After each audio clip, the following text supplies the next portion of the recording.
This is Revathi. Welcome back to అందమైన కథల పొదిరిల్లు. ప్రియమైన రాక్షసి ఎపిసోడ్ నంబర్ 143. చైతన్య శిరీష మధ్య ఏం జరుగుతుంది? కథలకు వెళ్ళబోయే ముందు దయచేసి వీడియోకి ఒక లైక్ ఇవ్వండి, అలాగే హైప్ ఇచ్చి వీడియోని సపోర్ట్ చేయండి. స్టోరీస్ నచ్చినట్టయితే మన ఛానల్ని తప్పకుండా షేర్ చేయండి. ఇక కథలోకి వెళ్ళిపోదాం. బామ్మగారి తోసుడికి కింద పడబోయిన ఆనంది అక్కడ ఉన్న చెట్టుని పట్టుకుని తట్టుకొని అటువైపు చూసేసరికి తన మొహంలో ఆల్మోస్ట్ ఏడుపు కనిపిస్తుంది. బామ్మగారు అశ్విన్ని అక్కడ ఉన్న స్టూల్ మీద కూర్చోబెట్టి సిగ్గుపడుతూనే అశ్విన్ యాబ్స్ సున్నితంగా రుద్దుతూ, ఆహా, ఈ కండలు ఉన్నాయి చూసావు, అసలు సిసలైన మగాడివి అంటే నువ్వే మనవడా, అసలు ఎన్నాళ్ళైంది మనవడా నిన్ను ఇలా పట్టుకుని స్నానం చేయించి అని అంటుంది. నేను కూడా ఇలాంటి స్నానాన్ని చాలా మిస్ అయ్యాను డార్లింగ్. ఇక్కడ ఉన్న 5 రోజులు నువ్వే స్నానం చేయించొచ్చు కదా అంటాడు అశ్విన్ బామ్మగారి మీద నీళ్లు చిలకరిస్తూ.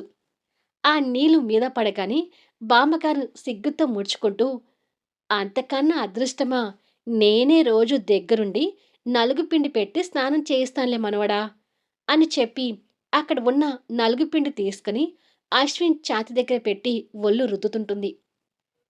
మా మంచి డార్లింగ్, ఏదీ మర్చిపోలేదు అంటూ అశ్విన్ నవ్వుతూ బామ్మగారి బుగ్గ నొక్కుతుంటాడు. పో మనవడా, నువ్వు నీ సరసాలు అంటూ బామ్మగారు ఇంకా సిగ్గుతో మొగ్గలవుతుంది. వామ్మో, ఓరి నాయనో, ఈ రొమాన్స్ ఏంటి, ఈ సవితి పోరు నేను పడలేను అని గుండెలు బాదుకుంటూ ఆనంది అక్కడికి వస్తుంది. ఏంటి నీ గోల అంటూ బామ్మగారు విసుక్కుంటుంది. నా బాధ నీకు గోలలాగా ఉందా?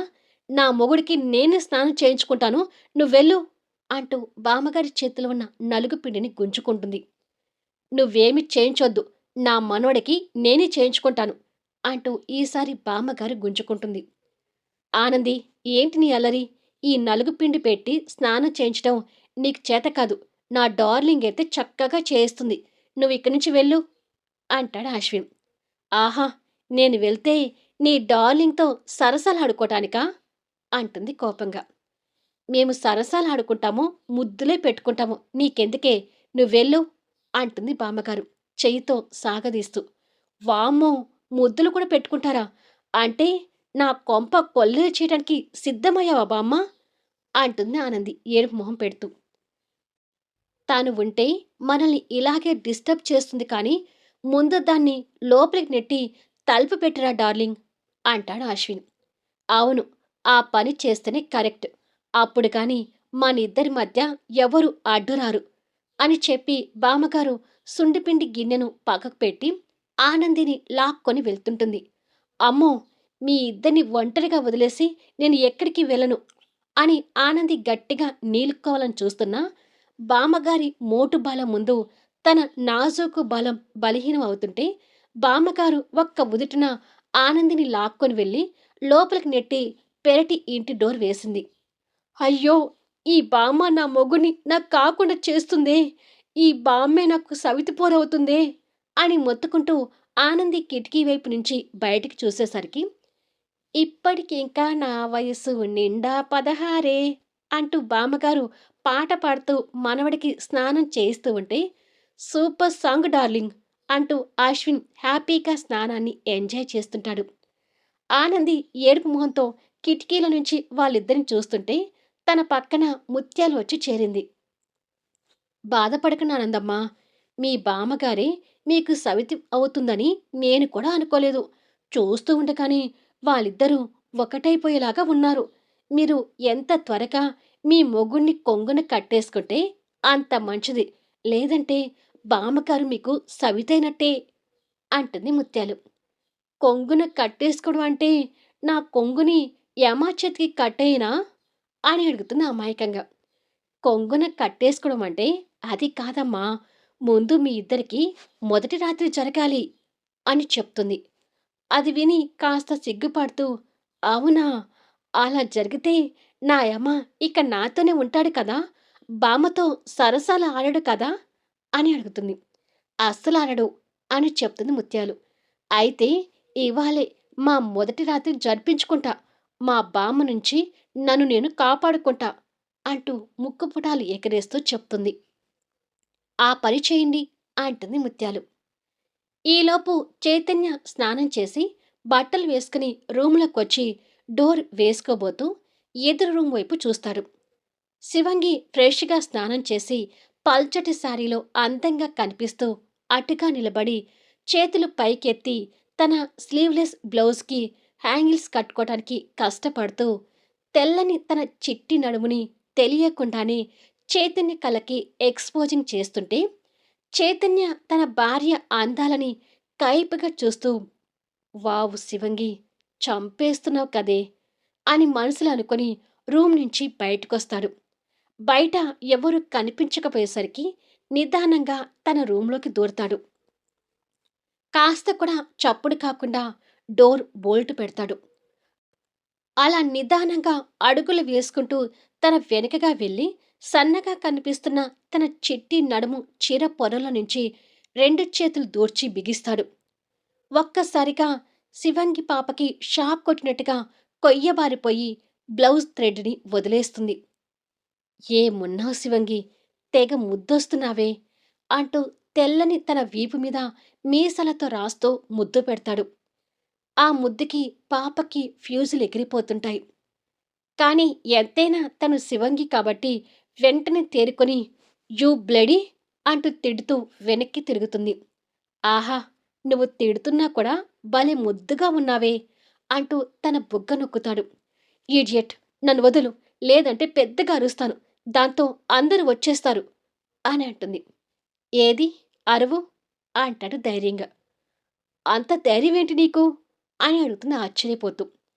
ధైర్యం ఏంటి అంటే మీ అమ్మ మీ అన్నయ్య మనిద్దరినీ ఇలా ఒకే రూంలో చూసేనా మనల్ని కలుపుతారేమో అని నా ఆశ అని అంటాడు కన్నుగీటుతూ.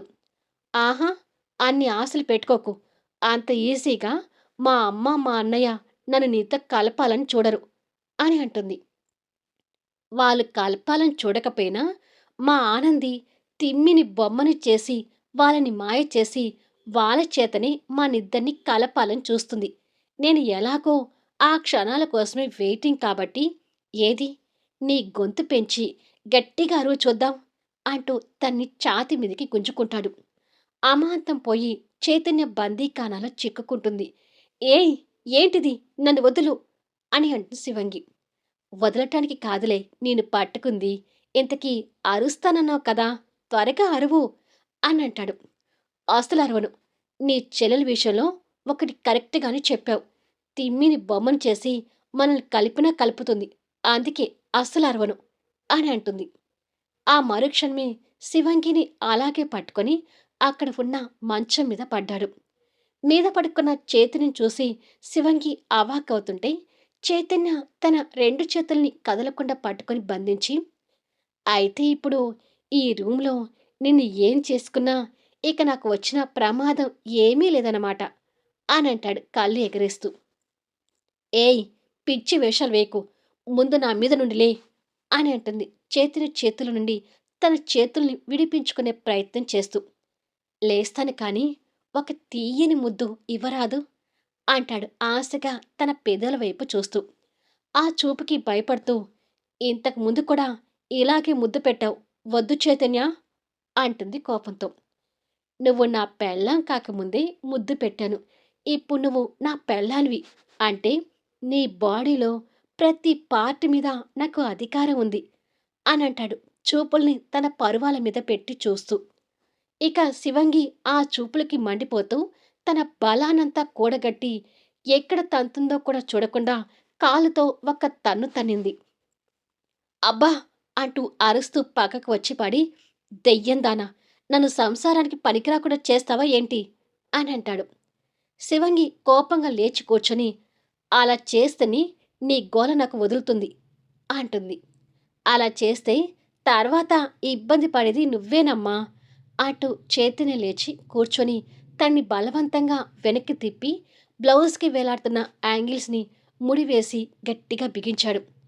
నువ్వేమీ కట్టనవసరం లేదు, నేను కట్టుకుంటానులే, నువ్వెళ్ళు అంటుంది శివంగి. నువ్వు నాతో నవ్వుతూ 3 ముడులు వేయించుకుంటే ఏమీ లేదు కానీ వీటికి ముడి వేస్తే వచ్చిందా అంటూ వాటిని కట్టడం పూర్తి చేసి తన వీపు మీద గట్టిగా ముద్దు పెడతాడు. ఏయ్ అంటూ అరుస్తూ శివంగి వెనక్కి తిరిగేసరికి ఇక్కడ మాయమై అతని రూంలో డోర్ దగ్గర నిలబడి బాయ్ అంటూ నవ్వుతూ కనిపిస్తుంటాడు. ఛ అని తిట్టుకుంటూ వచ్చి కోపంగా గట్టిగా సౌండ్ వచ్చేటట్టుగా డోర్ వేసుకుని, అమ్మో ఎదురు రూంలోనే ఉంటున్నాడు కాబట్టి నేను జాగ్రత్తగా ఉండాలి అని అనుకొని డోర్ బోల్ట్ పెట్టుకుంది. బుద్ధి లేకపోతే సరి. నాతో రొమాన్స్ చేయటం తెలీదు కానీ, మీ బామ్మతో మాత్రం చక్కగా రొమాన్స్ చేస్తావా? అంటూ ఆనంది యమ మీద కోపగించుకుంటూ ఉంటుంది. కానీ అశ్విన్ తన తిట్లు పట్టించుకోకుండా గోడకు పెట్టిన అద్దం ముందు నిలబడి తల దువ్వుకుంటూ ఉంటాడు. నేనింతగా నా గోడు గురించి చెప్పుకుంటూ ఉంటే అలా మూగవాళ్లాగా ఉండిపోతావేంటి? అంటూ దగ్గరికొచ్చి అశ్విన్ని కదిలించి అడుగుతుంది. ఏంటే నీ గోల? అని అంటాడు అశ్విన్. ఆ నా బాధ నీకు గోలగానే ఉంటుంది. నీ మీద నా చూపులు తప్ప ఎవ్వరు చూపులు పడినా నేను ఊరుకోను అని అంటుంది. సరే మంచిది అంటూ చేతిలో ఉన్న దువ్వెనని తన చేతుల్లో పెట్టి రూములో నుండి బయటికి వెళ్తాడు. అమ్మో నా యమని కనిపెట్టుకుంటూ ఉండాలి, లేదంటే బామ్మ నా యమని ఎగరేసుకుని పోతుంది అని అనుకొని అశ్విన్ వెంట బయటికొచ్చేసరికి బామ్మగారు పంతులు గారిని ఎదురుగా కూర్చోబెట్టి మాట్లాడుతూ ఉంటుంది. బామ్మగారికి ఒక పక్క అమర్ కూర్చుంటే మరో పక్క నందిత కూర్చొని పంతులు గారితో మాట్లాడుతుంటారు. ఇంకొక పక్క చైతన్య శివంగి కూడా నిలబడి ఉంటారు. మీరు ఎలా చేయమంటే అలా చేద్దాం పంతులు గారు. ఏమైనా మా కుటుంబం సంతోషంగా ఉండాలనేదే నేను కోరుకునేది. ఇంకొకసారి మా ఆనందికి అలాంటి ప్రమాదాలు జరగకుండా ఆ అమ్మవారి చల్లని చూపు ఆనంది మీద ఉండటానికి ఏం చేయాలో చెప్పండి అంటుంది బామ్మగారు. బామ్మగారు అడిగిన దానికి పంతులు గారు ఏం చెప్తారా అని ఆనందితో సహా అందరూ చూస్తుంటారు. చాలా ఏళ్ల తర్వాత మళ్ళీ మీరు ఈ ఇంట్లో కాలు మోపారు కాబట్టి ముందు రేపు ఈ ఇంట్లో ఒక చిన్న శుభకార్యం చేసి ఆ తర్వాత అమ్మవారిని దర్శించుకోండి అంటాడు పంతులు గారు. శుభకార్యం అంటే ఏం చేయమంటారు అని అడుగుతుంది నందిత. అమరేంద్ర గారి కొడుకు కూతురు పెళ్లిళ్ళు కూడా అయిపోయాయి కాబట్టి మీ 3 జంటలు కలిసి సత్యనారాయణ స్వామి వ్రతం చేసుకోండి అంటాడు అతను. సత్యనారాయణ స్వామి వ్రతమా అని అనుకుని ముగ్గురు జంటలు మొహాలు చూసుకుంటారు. అమర్తో కూర్చొని వ్రతం చేసుకోవటానికి నందిత సంశాయిస్తుంటుంది. శివంగిలో కూడా అదే ఎక్స్ప్రెషన్. ఆ వ్రతం ఏదో మా ఒక్క జంట చేస్తే సరిపోదా పంతులు గారు అని అడుగుతాడు అశ్విన్. అశ్విన్ మాటలకి చైతన్య చురుగ్గా ఒక లుక్ ఇచ్చి పంతులు గారి సమాధానం కోసం చూస్తుంటాడు. ఈ వ్రతం పెద్దలు కూడా కూర్చొని పిల్లలతో కలిసి చేస్తే మంచిది. ఎలాగో అమ్మవారి జాతరకి వచ్చారు కాబట్టి అందరూ కలిసి కూర్చొని చేసుకోవటానికి ఆలోచించటం ఎందుకు? ముందుగా ముగ్గురు జంటలు ఇంట్లో వ్రతం చేసుకుని అమ్మవారిని దర్శించుకుంటే మీకు అన్ని విధాలా శుభం కలుగుతుంది. ఎవరికి ఎటువంటి దుస్సంఘటనలు జరగకుండా అమ్మవారు కాపాడుతుంది అని అంటాడు. అది విని నందిత శివంగి జంటలతో కూర్చొని వ్రతం చేసుకోవటానికి ఆలోచిస్తూ ఉంటారు. మీరు ఏదైంది అనేది నిర్ణయించుకొని నాకు చెప్తే రేపు వచ్చి వ్రతం జరిపిస్తాను అని చెప్పి పంతులు గారు వెళ్ళిపోతారు. వ్రతం చేసుకోవడానికి ఆనందికి అశ్వినికి ఎలాంటి ప్రాబ్లం లేదు కాబట్టి ఇప్పుడు వచ్చిన చిక్కల్లా నందిత శివంగికే. ఏమంటావు నందిత అని అడుగుతాడు అమర్. నందిత కొన్ని క్షణాలు ఆలోచించి ఎలాగో ఇంత దూరం వచ్చి ఈ ఇంట్లో అడుగు పెట్టాను. ఇప్పుడు నేను పంతాలు పౌరుషాలకి వెళ్ళలేను. నాకు నా కోడలు క్షేమం ముఖ్యం. వ్రతం చేయటానికి ఒప్పుకుంటున్నాను అని అంటుంది. అది విని బామ్మగారు అమర్ సంతోషపడుతుంటారు. కానీ శివంగి సమాధానం ఏంటా అని అందరూ శివంగి వైపు చూస్తారు.